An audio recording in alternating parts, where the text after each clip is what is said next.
El día que entregué mi primer prototipo, el fundador me dijo: «No necesito que seas visible, necesito que seas exacta». Así empezó todo. En esa época, los planos aún eran papel cebolla y el servidor lo guardábamos en una hielera de unicel.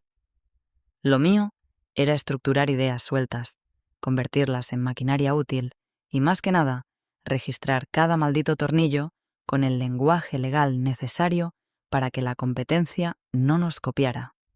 Yo no era empleada, era consultora externa. Un fantasma con nombre en todas las patentes, pero sin credencial para entrar a la fiesta de fin de año. El contrato que firmamos tenía 10 páginas.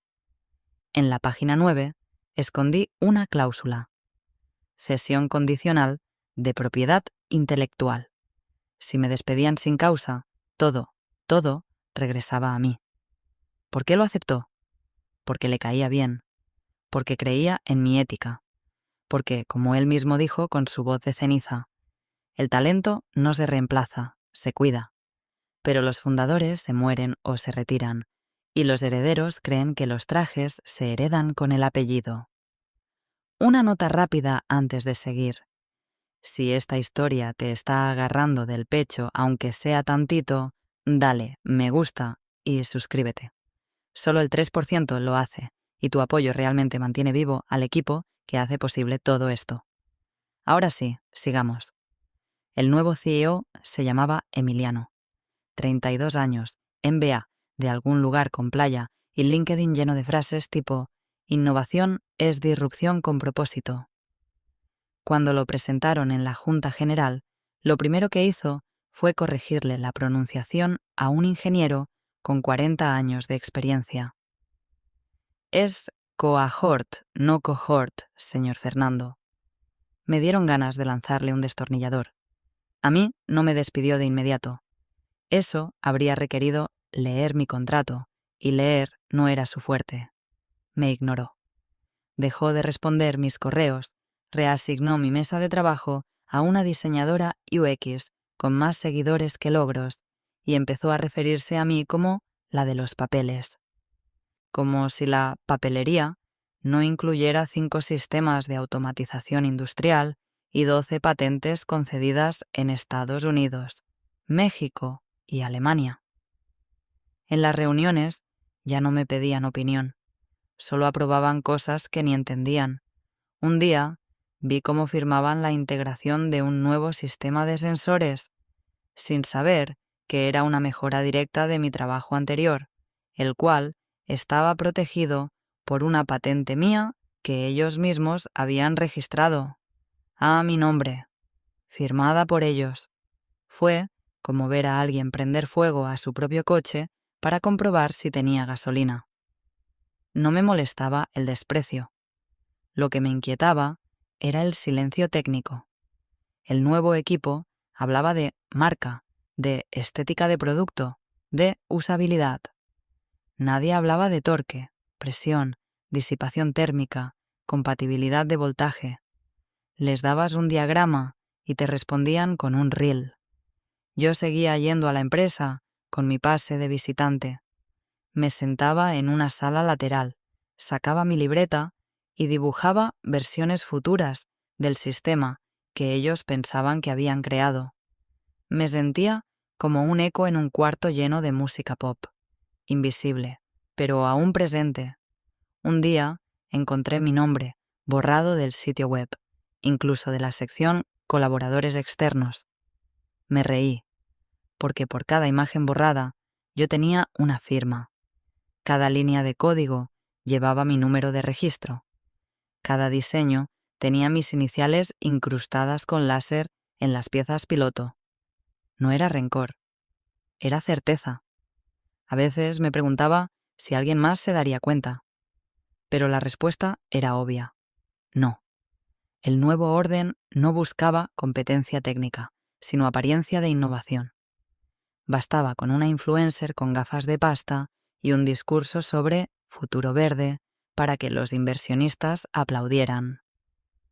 Una tarde, en un evento interno al que no me invitaron, la nueva arquitecta de producto presentó una versión reducida de uno de mis prototipos como una visión disruptiva del sistema anterior. Me lo contaron después.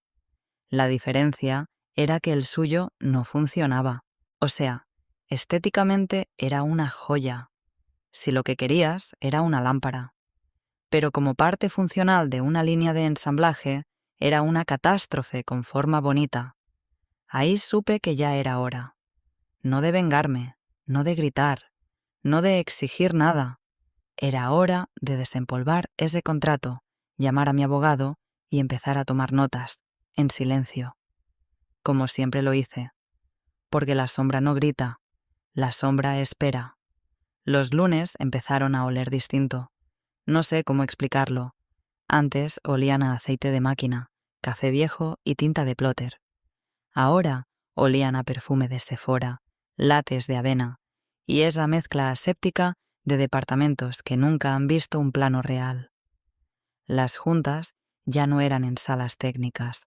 Ahora eran sesiones creativas, con luces tenues, frases motivacionales en acrílico y una Alexa que te ponía playlist de foco y flow. Emiliano, el heredero con sonrisa de comercial de seguros, empezó a rodearse de una especie de pandilla que parecía más sacada de una incubadora de startups que de una firma de ingeniería. Se hacían llamar el Círculo Beta. Todos tenían títulos como curador de experiencia, diseñadora de atmósferas o consultora en innovación emocional. Era como ver a un grupo de influencers intentando hackear una central hidroeléctrica con emojis y Canva. Un jueves llegué temprano, como siempre, y encontré mi proyecto principal, el que había liderado durante 3 años, en manos de una chica que hasta entonces yo pensaba que era parte del equipo de decoración de eventos. La presentaron como la nueva visión estética del sistema modular de ensamblaje y aplaudieron como si acabaran de inventar la rueda con bordes dorados. Ella tiene una sensibilidad que conecta con el mercado, dijo Emiliano. Lo dijo sin mirarme. Yo tampoco lo miré. Me fijé en los planos que estaban mostrando en la pantalla. Eran míos. Solo que ahora los colores eran pastel y las líneas tenían sombra proyectada. Lo que más me sorprendió no fue que usaran mi trabajo, fue la total naturalidad con la que fingían que no era mío. Empecé a guardar todo. Planos, correos, minutas, capturas de pantalla. Cada modificación que hacían sobre mis diseños, cada vez que usaban mi código, cada vez que mi firma desaparecía de una presentación, no lo hacía con rabia. Lo hacía como quien guarda pruebas para un sismo inminente, no porque quiera verlo caer, sino porque sabe que va a pasar. Una noche, en casa, abrí la vieja carpeta con mi contrato original. Las hojas estaban amarillas en los bordes. Me senté en el comedor con una copa de vino y volví a leer todo como si fuera la primera vez. Y ahí estaba, tan clara como siempre, la cláusula 17.3, cesión condicionada de propiedad intelectual. En caso de terminación de la relación contractual sin causa debidamente justificada, se revertirá automáticamente la titularidad de los registros otorgados. Era una joya, una mina, una bomba con temporizador. Al día siguiente llamé a Julio, un viejo conocido que ahora trabajaba como abogado especializado en propiedad intelectual. Le conté lo básico. No le dije nada de venganza, ni de traición, ni de la influencer con lentes redondos que ahora opinaba sobre torque de motor sin saber si torque era un condimento. Solo le dije, quiero asegurarme de que mis patentes estén bien vigiladas. Su respuesta fue inmediata. Mándame todo. Hoy. Mientras la empresa se convertía en una pasarela de egos y storytelling con filtros, yo entraba en modo archivo. Cada vez que me borraban de un documento, yo duplicaba otro. Cada vez que me excluían de una reunión, grababa los correos de la convocatoria. No por paranoia, por precisión. Si algo aprendí en ingeniería es que los errores no avisan, se acumulan en silencio. Una tarde escuché a Emiliano decirle al equipo de marketing: nuestra marca necesita menos ingeniería, más emoción. Y todos aplaudieron. Nadie, ni uno solo, se preguntó cómo se sostiene un sistema emocional sin estructuras sólidas. Pero, claro, eso no importa cuando tus inversores están embobados con reels de piezas girando en cámara lenta y música lo-fi. La arquitecta de interiores, por cierto, empezó a llamarse a sí misma Lead Designer en su firma de correo. Yo no dije nada.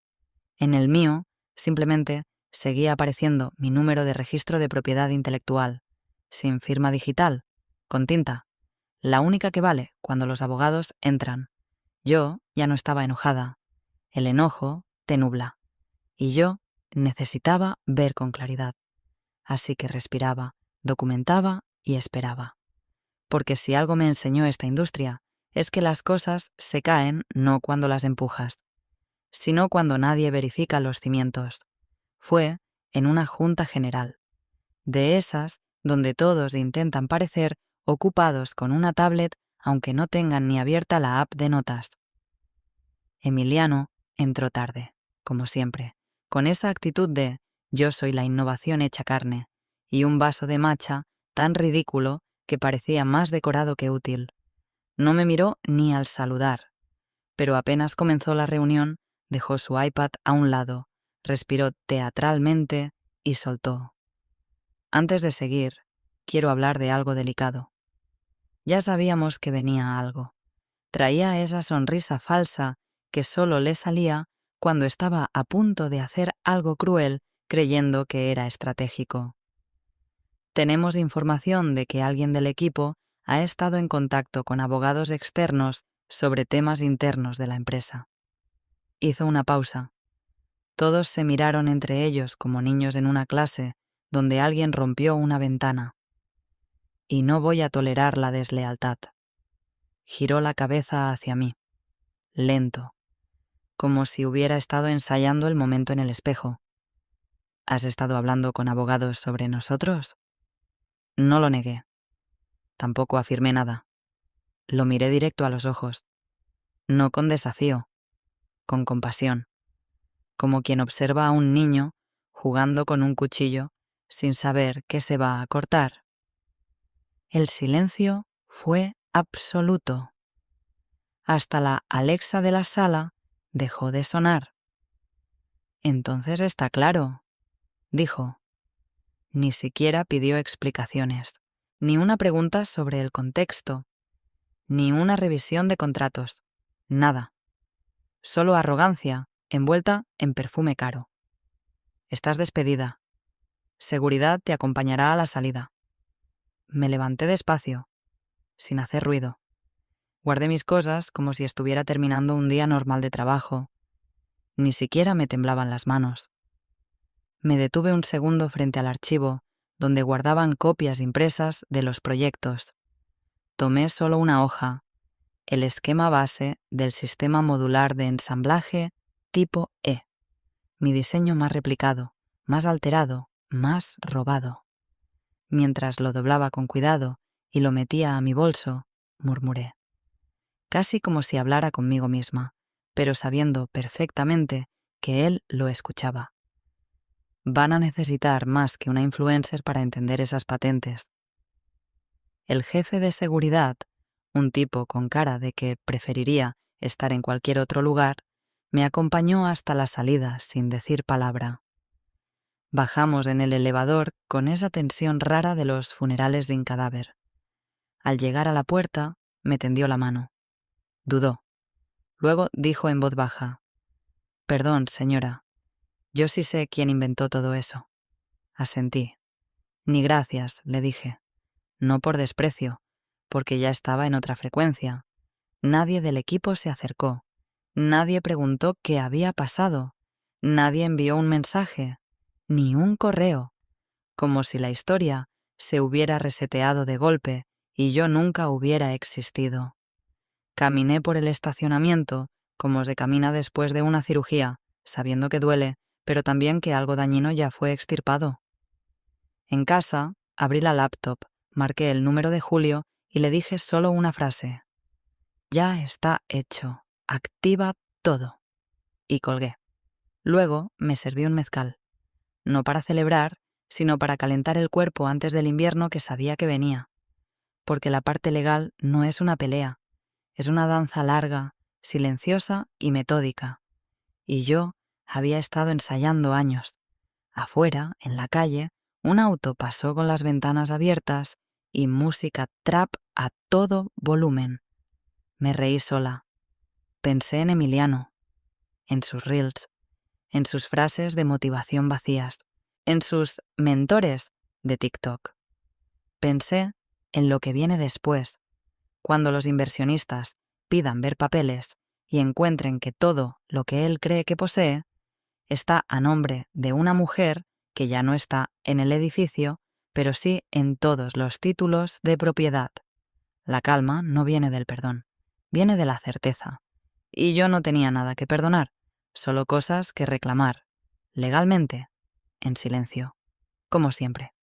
Julio trabaja desde un estudio que huele a papel envejecido, tinta y café recalentado. No tiene logo en la puerta. No aparece en Google. Su asistente es una señora que lleva 20 años usando la misma libreta de teléfonos. Y sin embargo, cuando las cosas se complican, lo llaman hasta los despachos más lujosos del país. Porque Julio no es brillante. Es exacto. Como una aguja hipodérmica. Entra sin hacer ruido y te cambia la sangre antes de que sientas el pinchazo. Le llevé 3 carpetas. Una con copias de mis contratos desde 2011, otra con las patentes registradas en México y la última con los anexos de registro internacional. Las puso sobre la mesa sin abrirlas. Solo me preguntó, ¿causa justificada? Negué con la cabeza. ¿Lo podemos demostrar? Saqué una memoria USB. Sonrió. Perfecto. Entonces esto ya no es un problema, es un trámite. Mientras allá afuera, Emiliano hacía lives en Instagram anunciando su nueva era de transformación tecnológica con enfoque emocional, Julio empezó a preparar el proceso más quirúrgico de todos, el retiro silencioso de cada cesión de derechos de propiedad intelectual vinculada a mi nombre. Y eso, en mi contrato, significaba algo muy concreto.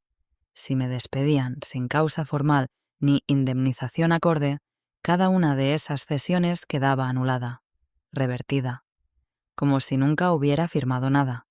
Legalmente, las patentes volvían a ser mías. Y lo mejor, el proceso no requería litigio abierto. Bastaba con enviar notificaciones al Instituto Nacional de Propiedad Industrial con los documentos de soporte y la cláusula firmada. En otras palabras, yo no tenía que demandar a nadie, solo notificar, como quien actualiza su dirección en el padrón electoral. Julio redactó las solicitudes con una precisión que rozaba lo poético. Cada párrafo parecía un bisturí que cortaba grasa innecesaria y dejaba solo músculo legal. Lo vi trabajar en silencio, solo interrumpido por el sonido de su impresora.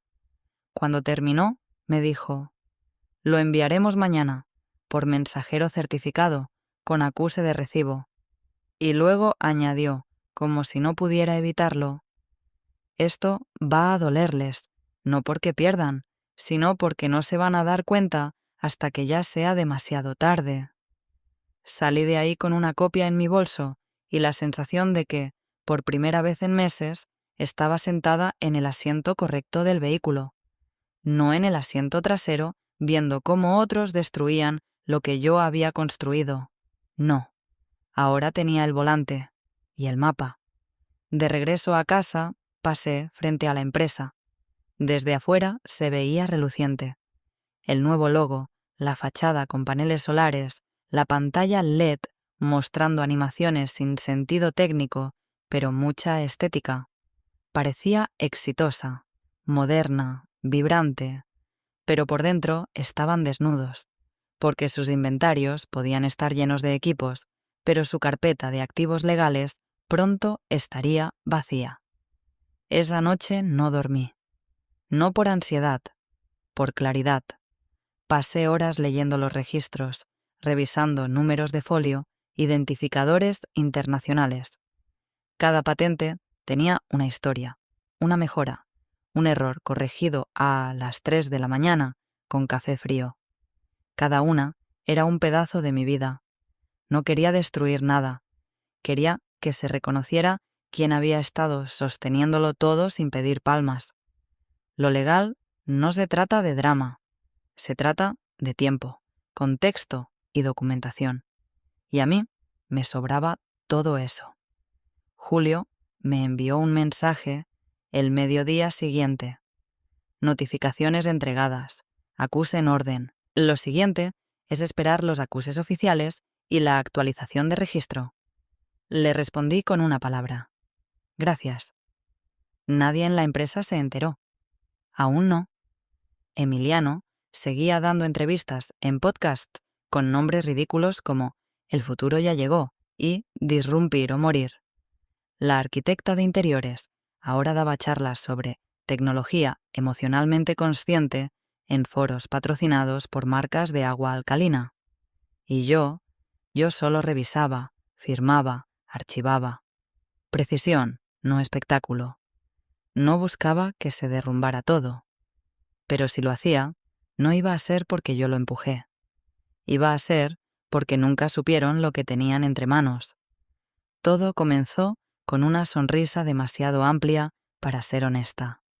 Un lunes, a las 9 en punto, Emiliano subió a sus redes una foto con fondo blanco, traje claro y un texto en mayúsculas. Histórico. Iniciamos Due Diligence para ronda de inversión internacional. Nuestra visión, nuestro futuro. En la sala de juntas brindaron con kombucha como si ya hubieran vendido la mitad de la empresa a Tesla. Lo vi todo desde el perfil anónimo que uso para seguir sus movimientos. Sonreí. No por lo que venía, por lo que no veían. La firma interesada era grande, de esas que no compran tecnología, compran ecosistemas. Gente con dinero de verdad, que no tolera errores de dedo ni startups con alma de TikTok. Habían enviado a su propio equipo legal para revisar cada documento, cada contrato, cada línea de propiedad industrial. La due diligence sería rigurosa, y lenta, y meticulosa, y por eso era perfecta. Julio, que ya se sabía los tiempos de estas firmas como si fueran las mareas, me dijo: en 3 semanas entran a propiedad intelectual, ahí va a estallar. Yo seguía con mi vida, trabajando en otro proyecto, lejos de esa empresa, pero aún sintiendo cómo latía la tensión como un cable pelado en el fondo de todo. Cada tanto, Julio me mandaba un mensaje. Recibido otro acuse, otra patente actualizada. Eran golpes silenciosos, administrativos, implacables. El bufete del comprador operaba desde Nueva York, pero para este caso enviaron a su gente a México. Vinieron con trajes sobrios, tablets protegidas con contraseñas biométricas y caras de que no estaban ahí para hacer amigos. Revisaban carpetas como quien desactiva bombas. Uno de ellos, según me contó Julio por un contacto mutuo, tenía la costumbre de usar lápiz rojo cuando encontraba inconsistencias graves. Le llamaban el cirujano. Fue ese tipo, el cirujano, quien abrió la carpeta de propiedad intelectual y hoja tras hoja empezó a notar algo peculiar. Todos los documentos de titularidad, todos los formularios de cesión, todas las solicitudes internacionales estaban firmados por alguien que no aparecía en el organigrama actual de la empresa. No por error, por diseño. Los documentos decían: cedido por nombre de la empresa a mi nombre completo, bajo acuerdo de colaboración técnica no exclusiva, revocable en condiciones específicas. Ver cláusula 17.3. El cirujano frunció el ceño. Luego tomó su lápiz rojo y subrayó mi nombre. 3 veces. Pidió los contratos originales. No los PDF editados por el equipo de Emiliano, sino los originales archivados con fecha notarial. Al ver la cláusula de reversión, vigente, firmada y sin enmiendas, dejó el lápiz a un lado y pidió una llamada con la sede. No para opinar, para escalar. Emiliano no supo nada, todavía. Estaba ocupado posando para una entrevista donde hablaba de ser líder no desde el control, sino desde la inspiración. Incluso dijo que los contratos son importantes, pero lo que cuenta es la energía del equipo. Mientras tanto, del otro lado del país, un abogado norteamericano con acento seco preguntaba al comité de compra: ¿quién es esta mujer y por qué su firma está en todo lo que vale dinero aquí? En ese momento, la due diligence dejó de ser una formalidad y se convirtió en una investigación. No lo supe por chisme. Lo supe porque Julio me llamó con voz tranquila, sin dramatismo, y me dijo solo esto: ya no eres una nota al pie. Ahora eres un obstáculo. En menos de 2 días van a intentar contactarte. Yo asentí, aunque él no podía verme. No respondí llamadas. No abrí correos. Solo miré cómo mi nombre, ese que ellos borraron de todas las presentaciones y de la página web, ahora se convertía en una alarma encendida en la mesa de negociación. Nadie grita cuando se hunde un barco. Al principio solo hay silencio. Después crujen los metales y luego todo lo demás. No hubo presentaciones, ni café, ni sonrisa diplomática. La reunión ocurrió en la sala de juntas de cristal esmerilado que Emiliano había bautizado como el Hub. Él llegó con su blazer sin camisa, su uniforme de pseudomillonario disruptivo y el ego inflado por semanas de halagos comprados. El fundador, en cambio, llegó en silencio, con la cara de quien ya huele que algo va mal y no sabe todavía si es una fuga de gas o un cadáver escondido. Frente a ellos, 3 abogados del comprador. Ninguno joven, ninguno impresionado. El mayor, con traje gris y voz ronca, habló sin levantarla. Gracias por recibirnos. Iremos al grano. Sacó una carpeta. La abrió. Y con una parsimonia casi quirúrgica, deslizó un documento hacia el fundador. No hacia Emiliano, hacia el padre. Directo. Como si supiera que las decisiones reales nunca se tomaron en manos del hijo.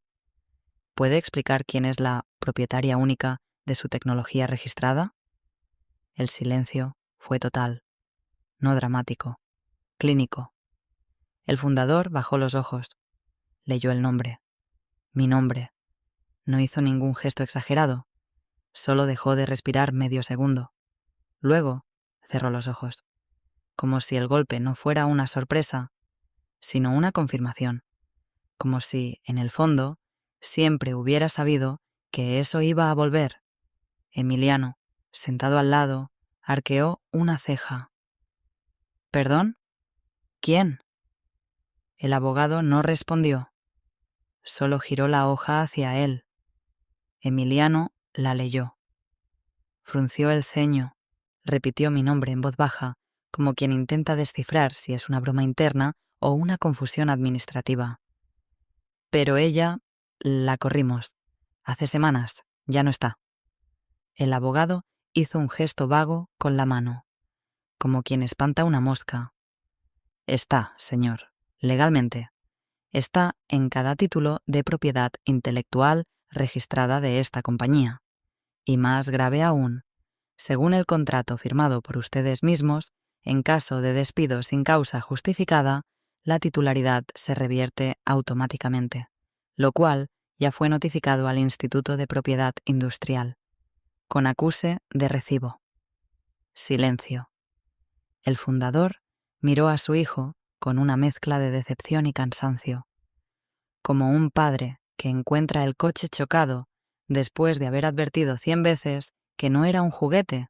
Flashback. Años atrás, oficina antigua, luz cálida. Yo, sentada frente al fundador, con los papeles en la mesa. Él, firmando uno por uno, mientras bromeaba. «Contigo no necesito leer nada, ¿cierto?» Yo no respondí. Solo marqué con lápiz una esquina de la hoja número 9, la de la cláusula de reversión. Ni escondida ni disimulada. Solo ahí. Regresamos al presente. Emiliano intentó hablar, pero el abogado ya había sacado otro papel. Además, todas las notificaciones están en orden. El proceso ya está en fase de actualización. Esto no es una amenaza, es una realidad jurídica. El hijo volvió a mirar a su padre. ¿Tú firmaste eso? El viejo no respondió. Solo se frotó el rostro con ambas manos. No por el impacto, sino por la vergüenza. Por haber confiado tanto en alguien y tan poco en otra. Porque, aunque nunca lo admitiera en voz alta, él sabía lo que yo había hecho por esa empresa y sabía también lo que ellos me habían hecho a mí. Mientras eso ocurría, yo estaba en mi sala, té de jazmín, lluvia leve afuera, mi laptop abierta con la ventana de chat de Julio. Cada 5 minutos, una captura nueva, correos internos, mensajes de pánico, cadenas donde los abogados de la empresa preguntaban ¿quién tiene copia del contrato de colaboración técnica firmado en 2011? Y alguien respondía, lo firmaron sin escanear, solo hay PDF de portada. Yo no sonreía, no fruncía el ceño, solo bebía. No era venganza, era ingeniería legal, precisa, lenta, irrefutable. Un correo en particular me llamó la atención. Era de Emiliano a su jefe de operaciones. ¿Es posible que ella tuviera razón? Lo leí 3 veces.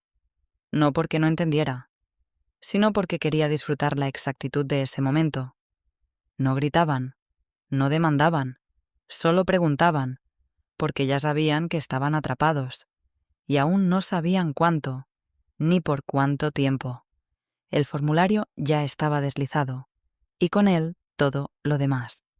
La primera grieta no vino de un documento ni de un abogado, vino de un tuit. Una cuenta anónima, especializada en movimientos de capital, publicó rumores de que en nombre de la empresa no posee titularidad completa de su tecnología central, due diligence congelada. ¿Alguien más ha escuchado esto? 8 palabras. Eso bastó. En menos de 1 hora, medios de nicho empezaron a hacer llamadas. La prensa financiera, que huele sangre como tiburón viejo, comenzó a husmear entre los registros públicos de patentes, y ahí estaba mi nombre. En cada entrada, en cada número de folio, en cada maldita página. El primer síntoma, dentro de la empresa, fue el silencio.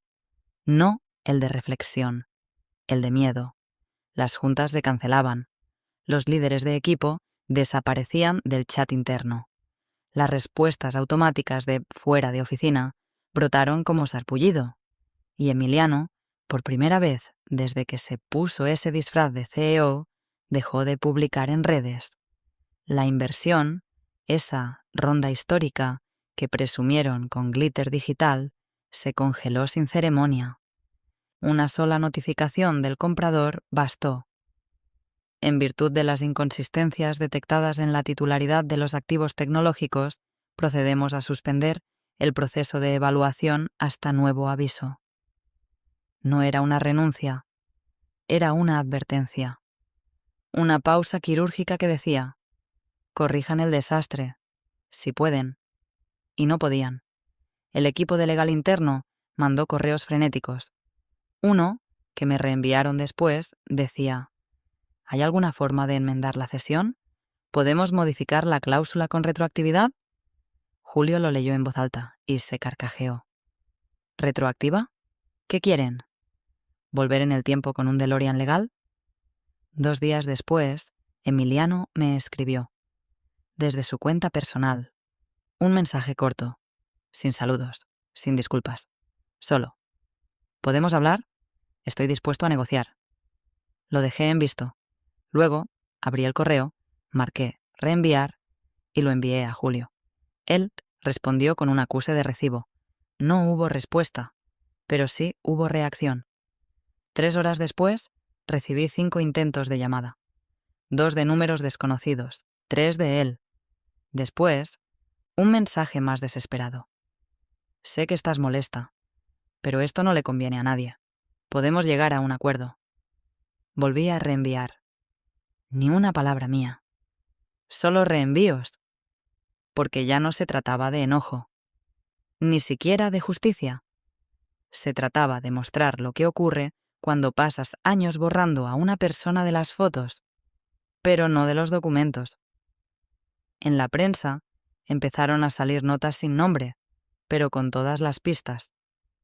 Una ex empleada con control legal sobre las patentes de la empresa. Contrato mal leído, activa cláusula de reversión. Inversión en pausa por conflicto interno no resuelto. Cada titular era como un hilo suelto en la costura perfecta del relato de Emiliano. Y bastaba tirar un poco para que todo se deshilachara. Me sentaba cada tarde con mi té, como si estuviera viendo un reality show escrito por ingenieros. Capturas de pantalla, correos cruzados, reuniones canceladas, propuestas internas que ya no tenían validez porque sus fundamentos estaban a mi nombre. Y lo más delicioso, lo más preciso, era esto. No hice nada más. No moví un dedo desde que se activaron los registros. Solo observé, como si hubiera armado una máquina perfecta que ahora se activaba sola. No necesitaba venganza. Ya estaba programada. Por ellos. Con sus propias firmas. Y ahora, el castillo de cartón que habían construido sobre mis planos se derretía con el simple roce de la realidad. La reunión del consejo fue a puerta cerrada, pero nada queda encerrado cuando el pánico es institucional. Los primeros rumores salieron de finanzas. Hay una auditoría interna no programada. Luego, desde legal. Alguien pidió todos los contratos firmados desde 2011.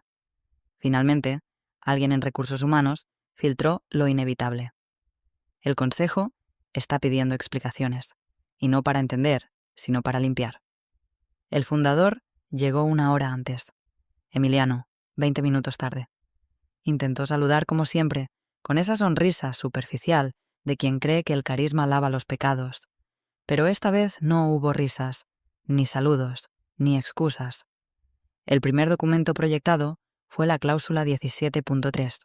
El segundo, el correo donde él autorizaba mi despido sin causa ni revisión legal. El tercero, el acuse de recibo del Instituto de Propiedad Industrial confirmando la reversión de titularidad. El cuarto fue silencio. El fundador lo miró como si estuviera viendo el reverso de su apellido tatuado en un billete falso. No le gritó, no lo insultó, solo dijo: no leíste, no preguntaste, y lo más grave, no respetaste. Alguien del consejo añadió: y ahora no tenemos producto vendible, ni ronda de inversión, ni credibilidad en el mercado. No lo despidieron de inmediato. Sería demasiado limpio para un error tan sucio. Lo obligaron a renunciar, frente a todos, sin aplausos, sin comunicado de LinkedIn, sin narrativa. Solo un sobre Manila, una firma y la caminata más larga de su vida hacia un elevador que ya no respondía a su tarjeta. Horas después, el comprador, la firma internacional que había congelado todo, envió su declaración oficial. Nos retiramos del proceso de adquisición por inconsistencias legales en los derechos de propiedad intelectual. Fue como tirar un fósforo en un cuarto lleno de gasolina emocional.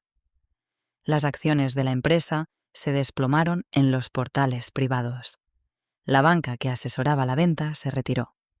Un medio de tecnología tituló: cuando tu CTO real es una extrabajadora invisible con mejor contrato que todo tu equipo legal. Exagerado, pero no falso. En los grupos de ex colaboradores comenzaron los memes. La cara de Emiliano, editada sobre un Titanic de cartón. La frase «Yo creé esto», tachada con marcador rojo. Y por supuesto, mi nombre empezó a circular como leyenda urbana. ¿Sabías que ella fue la que realmente diseñó todo? ¿Neta? Sí, pero la corrieron por revisar su contrato con un abogado. Y entonces llegó el correo. Asunto. Propuesta formal de colaboración. Remitente. El despacho del comprador. Cuerpo del mensaje. Tras revisión de antecedentes y documentación registrada, queremos hacerle una oferta directa. Estamos interesados en desarrollar una nueva línea basada en su tecnología original, con usted al frente del equipo, sin intermediarios, sin la empresa actual. No lo abrí de inmediato. Salí a caminar. Pasé frente a una papelería vieja donde solía imprimir planos cuando empezaba. Vi a un niño con su madre comprando reglas, cartulinas. Me senté en una banca y respiré. Porque a veces la justicia no suena como un martillo, suena como un archivo adjunto. Esa noche le respondí al comprador con una sola línea. Envíen el contrato. Esta vez lo revisaré yo misma. Nadie supo exactamente cuándo cambiaron los nombres en el registro de comercio. Fue sutil, como todo lo que realmente importa. De pronto, donde antes decía asesora técnica contratada por proyecto, ahora decía directora de tecnología, socia fundadora. La nueva empresa se llamaba Vectorial. Nombre preciso, sin promesas infladas ni frases motivacionales. Solo un equipo pequeño, enfocado, obsesionado con lo que funciona. El mismo inversor que abandonó a Emiliano fue quien financió el primer prototipo y lo hizo con una condición. Todo bajo su control, desde el principio. Las patentes estaban limpias. Todas, sin cláusulas condicionales, sin cesiones a terceros, a mi nombre. Punto. No como amenaza, como blindaje. Nunca di entrevistas. Dejé que la tecnología hablara sola. La primera prueba de campo fue un éxito. El segundo contrato, con una firma alemana, llegó antes de que termináramos el año fiscal. En un almuerzo con los nuevos socios, uno de ellos, ingeniero, cincuentón, mirada clara, me dijo: «Tu sistema es el primero que no tuve que corregir antes de instalar. Eso no pasa nunca». Le respondí con un brindis silencioso. No por el halago, por la exactitud. Un lunes cualquiera pasé por la antigua sede de la empresa donde todo comenzó. No por nostalgia. Tenía una cita en el edificio de enfrente, pero algo me obligó a detenerme. Frente al portón, dos hombres bajaban el letrero con el nombre de la empresa. Uno de ellos batallaba con los tornillos oxidados. El otro se sentó a descansar sobre una caja de archivo vacía. Nadie miraba, nadie lloraba, solo polvo cayendo, letras arrancadas, historia despegada del concreto. Caminé más despacio, ni una emoción clara, ni rencor ni euforia, solo una conciencia firme. Eso era lo que pasa cuando construyes algo sobre nombres ajenos y contratos no leídos. Me detuve unos segundos. Observé cómo uno de los hombres dejaba caer una letra al suelo sin darse cuenta. Una T, irónica. Rodó y quedó a mis pies. No la levanté. Seguí caminando. En mi cabeza, la frase surgió sola, sin rabia, sin dramatismo. No me interesaba ser famosa. Solo no quería que ellos firmaran su imperio con mi nombre y me tiraran como papel. Y así fue. Sin ruido, sin brillos. No una venganza. No una victoria. Justicia. Hecha a fuego lento.